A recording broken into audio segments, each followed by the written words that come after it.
Bienvenue à toutes et à tous, nous sommes le jeudi 31 octobre, bienvenue sur Grand Littoral TV, on est ensemble pendant 8 minutes pour faire le point sur toute l'actualité de la Côte d'Opale.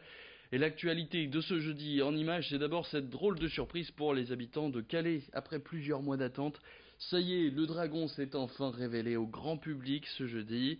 Alors pour l'instant, l'animal mythique dort sur la plage, mais il doit s'animer dès demain pour sa grande parade prévue dans la ville. Si le dragon était arrivé il y a de ça plusieurs jours, lui et ses maîtres de la compagnie La Machine ont enchaîné les répétitions dans le plus grand secret sur le port de Calais.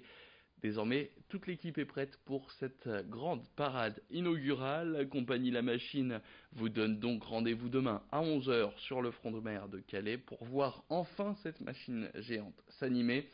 Pour retrouver toute la liste des événements auxquels le dragon prendra part, c'est sur le site internet de la ville www.calais.fr. Cette grande parade du dragon qui sera une grande fête populaire, plusieurs milliers de personnes sont attendues, des Calaisiens comme des touristes, mais un événement qui n'est pas sans polémique. En effet, la ville de Calais a décidé de prendre un arrêté municipal pour empêcher les actions des associations d'aide aux migrants sur le parcours du dragon. Des assos qui ne pourront pas procéder à leurs maraudes habituelles, pendant lesquelles ils ont l'habitude de distribuer des repas et des vêtements chauds à ces réfugiés, surtout en ce moment alors que les températures baissent de plus en plus. La municipalité craint en effet que ces rassemblements ne ternissent l'image de la ville, alors que celle-ci va accueillir de nombreux touristes tout au long du week-end avec ce fameux dragon, un arrêté qui fait beaucoup parler, surtout dans le milieu associatif.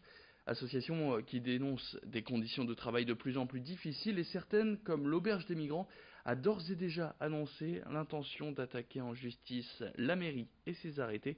Écoutez ces explications données au micro de Corentin Escaillé.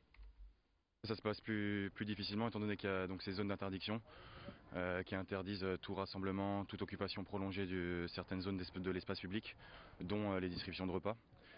Donc ce qui est plus compliqué, c'est que on se fait verbaliser, il y a une pression policière qui est plus grande. En 2 semaines, là, on a eu 4 verbalisations sur nos bénévoles. C'est un problème qui dure depuis des années et qui est trop visible.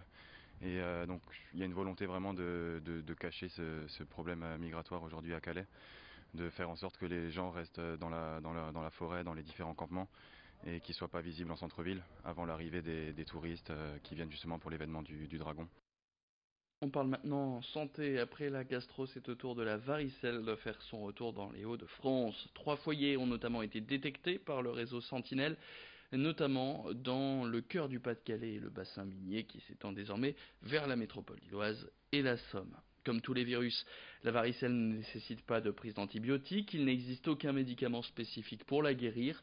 Dans certains cas, votre médecin peut prescrire un traitement spécifique pour calmer les démangeaisons des éruptions cutanées. Attention, ces démangeaisons provoquées par les boutons peuvent laisser des cicatrices sur le corps si on s'acharne un peu trop dessus. Les personnes atteintes sont contagieuses environ 48 heures avant l'apparition des boutons, ce qui signifie que la varicelle n'est plus contagieuse lorsqu'elle se voit. Et comme tous les virus, la varicelle ne nécessite donc pas la prise d'antibiotiques. Il n'existe aucun médicament spécifique pour la guérir. Dans certains cas, vous pouvez donc vous faire prescrire un traitement spécifique pour calmer les démangeaisons des éruptions cutanées. Pour en parler, Idil Gunay a rencontré le docteur Françoise Guévard-Lenain. On l'écoute tout de suite. Chez l'enfant, c'est une maladie bénigne. La plupart du temps, il y a de rares complications chez l'enfant. Chez l'adulte, c'est toujours un petit peu plus grave. C'est toujours des grosses varicelles, des grosses éruptions.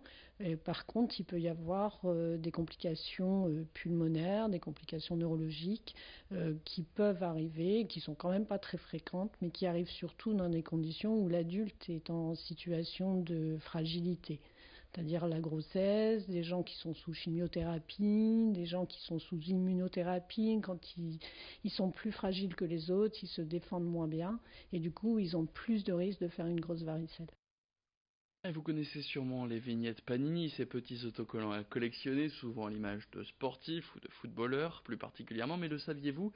La ville de Coudekerque-Branche en a aussi à l'effigie de ses bâtiments célèbres. Un album qui vient surtout fêter le 230e anniversaire de la ville de Coudekerque-Branche, où 30 vignettes sont donc à collectionner par les petits et les plus grands. Des vignettes à aller chercher dans les bibliothèques pour pouvoir compléter sa collection.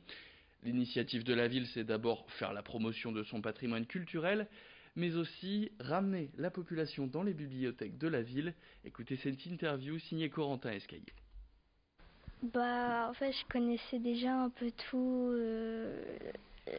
les choses, mais oui, ça permet aussi à apprendre des choses. Les dates, quand c'est apparu ou des trucs comme ça. J'ai découvert ça dans la boîte aux lettres, ça m'apporte plein de choses. J'ai appris des choses sur la ville.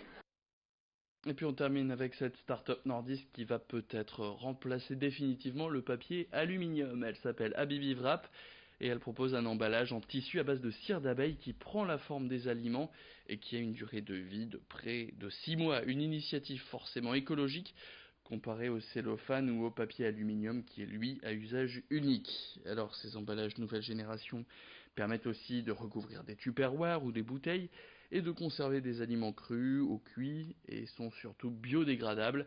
Bref, ces deux nordistes ont peut-être eu une idée qui va aider à grandement réduire nos déchets. Leur start-up s'appelle donc Habibi Wrap et Alizé Segar, la cofondatrice de cette jeune entreprise, nous présente son produit au micro de Rémi Desremaux.